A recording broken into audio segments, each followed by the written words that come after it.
Welcome to Our Girl Relationships. On this channel, we talk about problems people face in their day-to-day life. Let's start with the video. I, 32F, married my husband, 34M, 8 years ago. He is the love of my life. We met in our first year of university and we were inseparable. We were the couple in school back then, and everyone wanted to have a love like ours. We had planned to get married once either of us were financially stable. Neither of us came from a wealthy family, but we were okay and our parents did good by us.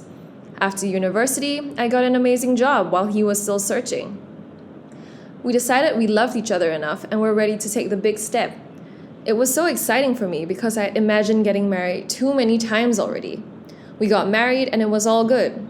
We were not going to have kids yet, so we made sure that didn't happen. After a year, my husband finally settled for a job. He had been looking for one as good or even better than mine. I could tell that he wasn't satisfied, but he took the job because he wanted to be able to contribute equally to our finances. While I understand that, I also made sure to not make him feel less of himself or embarrass him in any way. We started to fight a lot about things that we wouldn't fight about before. It was always about him having the final say and telling me how I needed to know my place. Once, he blurted out about me feeling like I owned the world because I earned more money than him. This hurt me a lot because I deliberately did not do or get certain things that I wanted when I could very well afford it because I wanted him to still feel in control. He didn't like to ask me for money, which is understandable, but going as far as blaming me for things that were not my fault was beyond me. I always knew that the reason for the fights were because deep down, he was insecure, despite all my reassurances, but he never said it until that day. From that moment, our relationship was never the same again. We became like strangers to each other. We lived like that for about a year or so, until I decided to do what I wanted to do with my money, even though I always referred to it as our money, because that is how I saw it. I finally got a better car and renovated the house to what we both wanted when we were on good terms. I even got new clothes for myself, and dolled myself up for him so he would notice. He always liked it when I went the extra mile for him, but he didn't respond, and I was disappointed. After a week, he said he got a job offer in LA and he wanted to go. I was happy for him and gave him my support. It was the first time we were having a civil conversation without arguments for a while. I was genuinely happy for him because I thought if he got the job, we could be happy again. He went for the interview, and that was the last time I heard from him. The so-called interview turned to disappearance. He packed very light, so I didn't suspect that he was trying to do something funny. I tried to reach him, but didn't get through. I checked if there were any plane crashes, but there was nothing to be worried about in that regard. I called his brother, who told me he was sorry, but I should let my husband go and that he was never coming back. That was ridiculous to me because I thought if he got the job, everything was coming back to normal. Instead, it actually took a turn for the worse. I was heartbroken, and I still am. 5 years have passed, and my mom calls me, and I can tell she is not saying something. We just have small talk and we say our goodbyes. The next day, she calls me to find out what my plans are for the weekend, and I tell her I'll be busy with work. And she tries to convince me to come somewhere with her, but she wouldn't tell me where or why. I agreed to go with her because I actually have Saturdays off. I just wanted to complete a project I was working on. On Saturday, she calls me to cancel plans. I still have that feeling that she is hiding something from me, so I confront her about it. She then tells me that my husband is back and he reached out to her. I was not expecting that at all.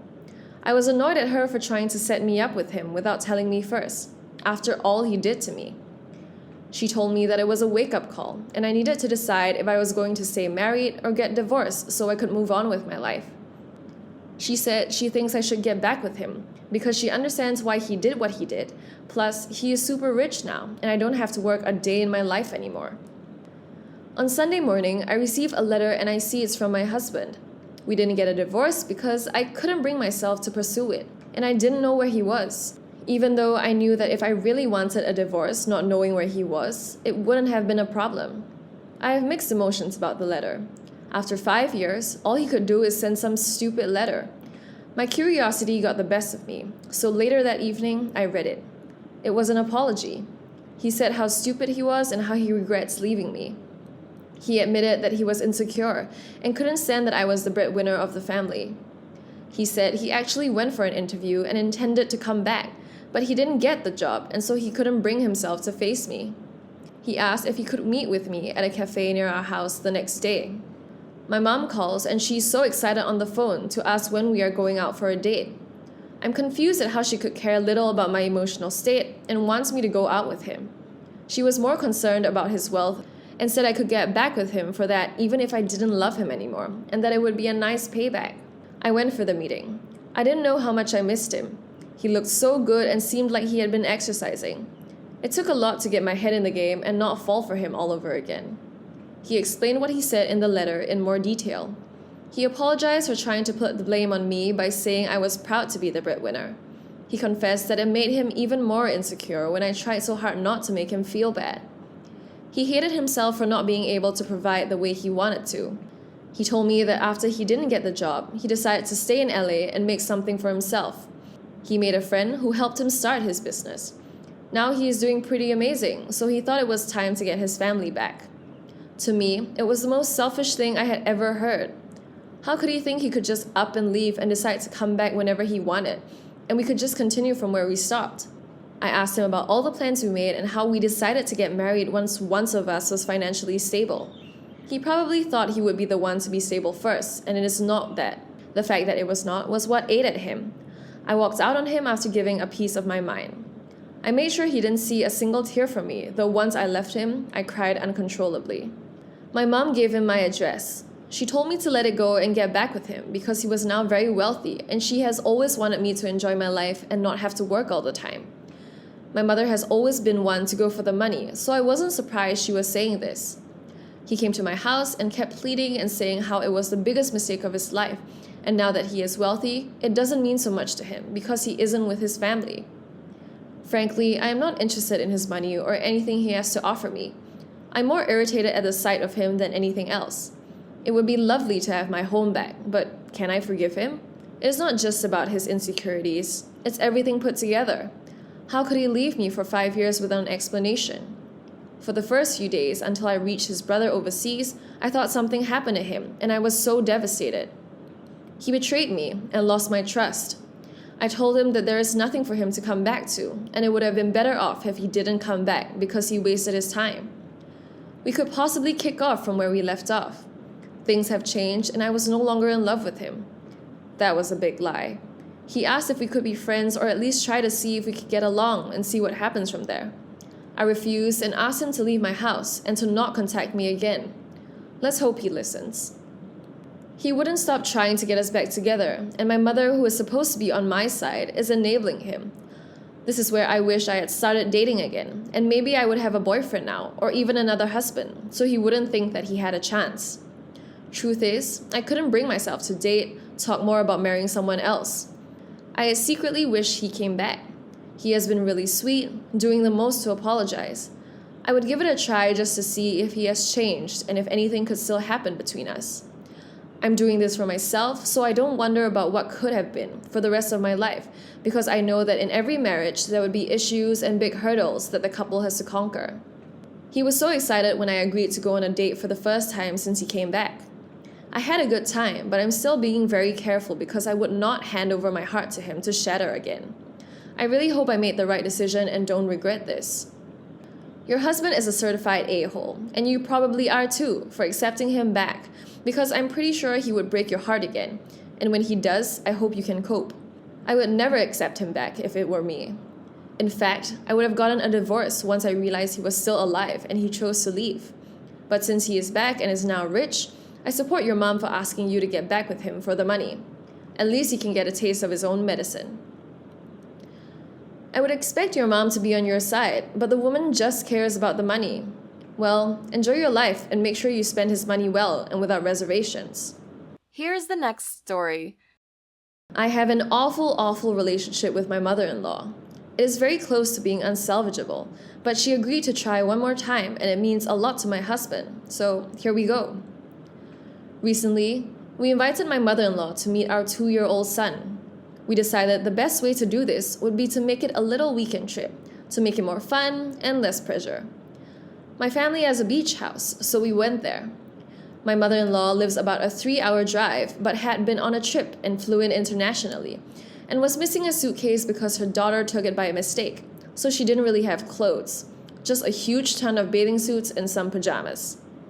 My mother-in-law was going to make her assistant drive 3 hours to bring it to her, but my mom thought that was mean and said my mother-in-law could wear her clothes. My mom then got a bit pissed because the dress she gave my mother-in-law had to be tied so tightly. My mom is very insecure about her weight, so she was acting a bit odd after that. Then my mother-in-law bled all over the dress. It was gross and beyond attempting to wash. My mother-in-law did apologize, and my mom had an attitude about how she never got to wear it. My mother-in-law gave her $300 to be polite. My mom then continues to be rude and complained that mother-in-law ruined it. She wouldn't give her any more clothes and didn't want her to sit on our furniture. This ruined all of our plans. I wanted to go out on outings to make stuff less awkward, but now we were stuck in the house. On the last day, my mom continued to complain about the dress, and my mother-in-law gave her another $300 to shut her up. The final straw was when we got lunch, and my mom joked that my mother-in-law needed to pay to make up for the dress. My mother-in-law was furious. She said, "I gave you $600 and you are a horrible host." I took my mother to another room and asked what was wrong with her. She tried to defend herself, but I snapped because she is now endangering my husband's relationship with his mom. I yelled at her that she is acting like a middle school mean girl, and let's all admit, the real issue, she is probably jealous of my mother-in-law. She didn't like that the dress was too big. I said I was ashamed and disappointed, and my mother began crying. I felt really bad, but I feel like what I said was true. We haven't talked much since. For people who think that my mother-in-law was irresponsible with her period, she was actually bleeding from the mouth and nose as a result of holding an over-the-counter inhaler up to her nose for hours the previous night. The thing was only meant to sniff, and she held it so long her skin had marks from it. She didn't read the label, so kind of irresponsible, but nothing to do with her period. Your mom needs to get a grip. Your mother-in-law seems to be making a serious effort to better your relationship with her. She was going to have clothes brought in by paying her assistant to drive it in, but your mom offered her the dress. Unless your mother-in-law did a, "Hey, watch this," before starting to bleed, I'm going to say your mother-in-law didn't intend to ruin the dress. She paid for it, which absolved her of any wrongdoing or further obligation concerning it. How else does your mom want to fix it? Find the dress online and buy it? Sew a new one? Everyone hates losing luggage, but y'all, especially your mom, need to roll with it. Go have fun. Start with a nearby clothing shop. Not the a-hole. Your mother should have never interfered between mother-in-law and the assistant. I've worked in wealth-based services, and little one-offs like this are common and expected. Your mother was already passing judgment as mean, when I am assuming she has no idea what the assistant would have felt. But I am wondering, if she had $600 to give on a ruined dress, why not spend less than $600 having the luggage couriered or shipped overnight? Here's the next story. Hey guys, I'm having issues with my wife of some 30 years about a problem which has apparently bothered her for a long time, but only now surfaced as a serious disagreement. It has to do with how I try to understand other people, especially our kids. What I do is incredibly irritating to my wife, and she makes a public point about objecting to it. Here's the typical scenario. The kids are late teenagers and young adults with their own views and takes on many issues. About current events, politics, their education, how they approach things, and what they see as important. So I'll ask them questions about their opinions, not trying to judge them or lead them anywhere, just so I can listen. I ask what I see as neutral and open-ended questions designed to let them express their views or knowledge so that I can understand who they are, what they know, and how they look at things. My wife considers this objectionable. If I ask my kids a question, say, about current events or a controversial subject or something they have studied in school, she will often interrupt them and insert her own answer into the conversation with what she sees as the correct response, whether it's a matter of fact or some particular point of view. When she does this, the kids clam up and let her speak. She is very strong-willed and not prone to give ground in any argument of any kind.